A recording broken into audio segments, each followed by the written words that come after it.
अस्सलाम वालेकुम। आज की वीडियो मिस मत कीजिएगा क्योंकि अगर आप पाकिस्तान में 50,000 के अंदर कोई अच्छा स्मार्टफोन ढूंढ रहे हैं ना तो ये वीडियो जरूर आपके लिए है। इस वीडियो में हम बात करेंगे 5 पॉपुलर स्मार्टफोन्स की जो कि अंडर 50,000 आते हैं। आज जो 5 बेस्ट स्मार्टफोन्स मैंने चूज किए हैं वो डिवाइसेस हैं जो मैंने खुद टेस्ट की हैं, मैंने एक्सपीरियंस की हैं और इनके मैंने रिव्यू किए हैं। आपने चैनल पे देखे भी होंगे, मैंने इनको कंप्लीट टेस्ट किया है, कैमरा टेस्ट, इनकी परफॉर्मेंस, डिजाइन से लेके हर चीज मैंने डिस्कस की है वीडियो में। तो ये मेरा अपना एक्सपीरियंस है जो आज इस वीडियो में मैं आपसे शेयर करने वाली हूँ और उन 5 स्मार्टफोन्स के बेस्ट 3 फीचर्स हाईलाइट करूंगी आपके सामने कि 50,000 में आप ऐसा कौन सा स्मार्टफोन खरीद सकते हैं और आपको वो कौन से 3 बेस्ट फीचर्स प्रोवाइड कर रहे हैं। वैसे तो मैं 5 या 6 और मजीद भी ऐड कर सकती थी, लेकिन 3 फीचर इसलिए हाईलाइट करूंगी क्योंकि हर फोन के डिफरेंट स्पेक्स होते हैं, डिफरेंट फीचर्स हाईलाइट किए होते हैं ब्रांड ने, इसीलिए मैंने यहाँ पर टॉप 3 फीचर्स को चूज किया है।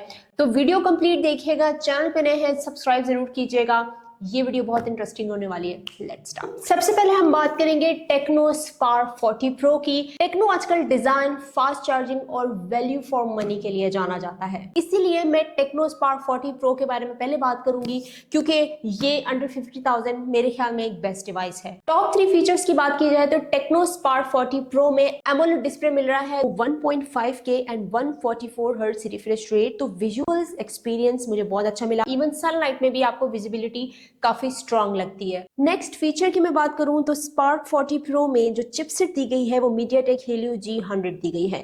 इस प्राइस कैटेगरी में एफिशिएंट चिपसेट दी गई है।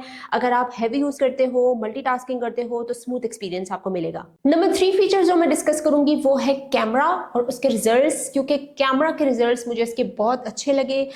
आउटपुट जो कैमरा ने दिया है वो बहुत स्ट्रॉन्ग दिया है, फोटोज और वीडियोस दोनों में डिसेंट रिजल्ट्स मिलेंगे। इवन अगर आप व्लॉगिंग करते हो फ्रंट कैमरा को यूज करके, बैक कैमरा को यूज करके, तो कैमरा के रिजल्ट्स भी इसने अच्छे दिए। इसके बाद जो दूसरी डिवाइस है मेरे पास वो है आईटेल सुपर 26 अल्ट्रा और ये 50,000 में मुझे एक अच्छा ऑप्शन लगा क्योंकि इसमें भी काफी सारे ऐसे फीचर्स हैं जो कि मेरे ख्याल में इस प्राइस रेंज में कम ही मिलते हैं। ये फोन उन लोगों के लिए बेस्ट है जो लोग स्ट्रॉन्ग डिस्प्ले, लॉन्ग बैटरी और स्मूथ परफॉर्मेंस एक ही डिवाइस में चाहते हैं ना, तो ये उनकी चॉइस बिल्कुल हो सकता है। आईटेल सुपर 26 अल्ट्रा के टॉप 3 फीचर्स की बात करूं तो 144 हर्ट्ज का एमोलेड डिस्प्ले मिलता है। स्क्रोलिंग और गेमिंग बहुत स्मूथ मिलेंगी। गेमिंग करते हो, बहुत ज्यादा स्क्रोलिंग करते हो तो वो एक्सपीरियंस काफी स्मूथ मिलने वाला है। और सेकंड फीचर की बात की जाए तो 6000 mAh की एक बड़ी बैटरी दी गई है। हैवी यूज के बाद भी आपको टेंशन नहीं होगी कि इसको चार्ज करना है और ये बहुत स्लिम स्मार्टफोन है, मतलब इतने स्लिम स्मार्टफोन में बड़ी बैटरी ये एक प्लस पॉइंट है। नंबर 3 फीचर की बात की जाए जो मैंने चूज किया है 8GB रैम इसकी, और 8GB रैम के साथ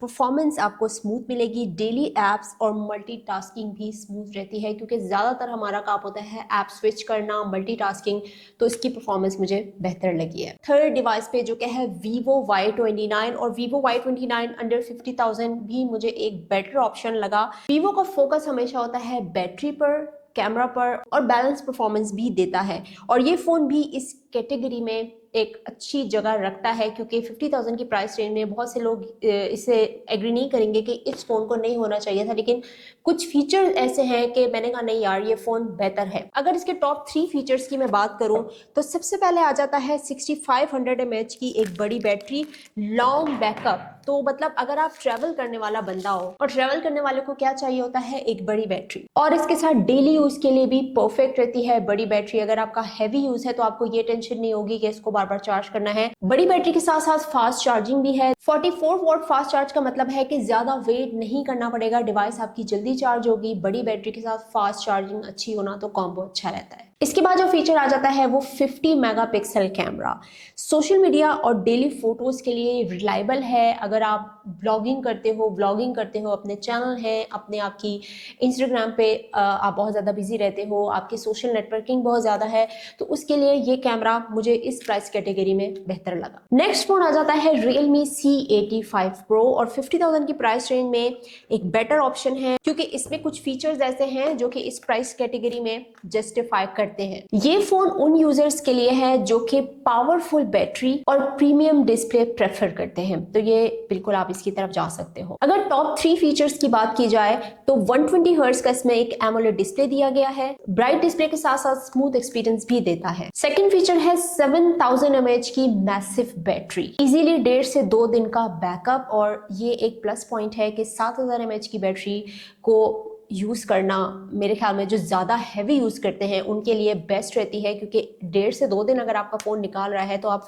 easily tension free heavy use कर सकते हो। और नंबर 3 पे आ जाता है Realme C85 Pro IP69 ultra waterproof है। ये रगेड स्मार्टफोन है, बिल्ड के हिसाब से अच्छी बनाई गई है। इस प्राइस कैटेगरी में आपको IP69 में मिल रहा है, तो अगर आप अंडर वाटर फोटोग्राफी भी एक्सपीरियंस करना चाहते हो तो इस स्मार्टफोन को आप एक्सपीरियंस कर सकते हो। नेक्स्ट फोन हमारे पास आ जाता है Samsung Galaxy A17। इस डिवाइस के बारे में मैं ये कहना चाहूंगी, अगर आप ब्रांड रिलायबिलिटी और प्रीमियम डिस्प्ले प्रेफर करते हैं तो ये फोन आप लोग के लिए डेफिनेटली हो सकता है, क्योंकि जो ब्रांड कॉन्शियस लोग हैं वो सैमसंग की तरफ ही जाते हैं, या अगर उनको डिस्प्ले बहुत अच्छा चाहिए होता है। अगर टॉप 3 फीचर्स की बात करूं तो सबसे पहला आता है इसका display super AMOLED with 90 hertz display. Samsung के कलर्स हमेशा स्टैंड आउट करते हैं। सेकंड फीचर आ जाता है triple camera setup, different shots के लिए फ्लेक्सिबिलिटी, रिजल्ट्स भी काफी क्लासी हैं और कलर्स भी बहुत अच्छे मिले नेचुरल लाइट में। नंबर 3 फीचर आ जाता है 5000 mAh की battery, daily routine easily handle करता है। कैमरा बहुत ज्यादा यूज करते हो, मल्टीटास्किंग करते हो, इजीली एक दिन निकल सकता है। तो ये थे पाकिस्तान के टॉप 5 बेस्ट स्मार्टफोन अंडर 50,000, और ये मेरी चॉइस है। अगर आप लोगों की ओपिनियन डिफरेंट है तो बिल्कुल कमेंट सेक्शन में बताएं कि अगर मैं इसमें कोई और फोन ऐड कर सकती तो वो कौन सा हो सकता था। और जो फोन आज मैंने डिस्कस किए हैं इनमें सबसे ज्यादा आप कौन सा प्रेफर करते हो। वीडियो पसंद आई है ना तो शेयर कर लेना, सब्सक्राइब भी मार लो। नेक्स्ट टाइम आऊंगी किसी और इंटरेस्टिंग प्रोडक्ट के साथ। इंस्टाग्राम का शॉर्ट कंटेंट भी इन डिवाइसेस का है, तो वहां जाएं और देखें।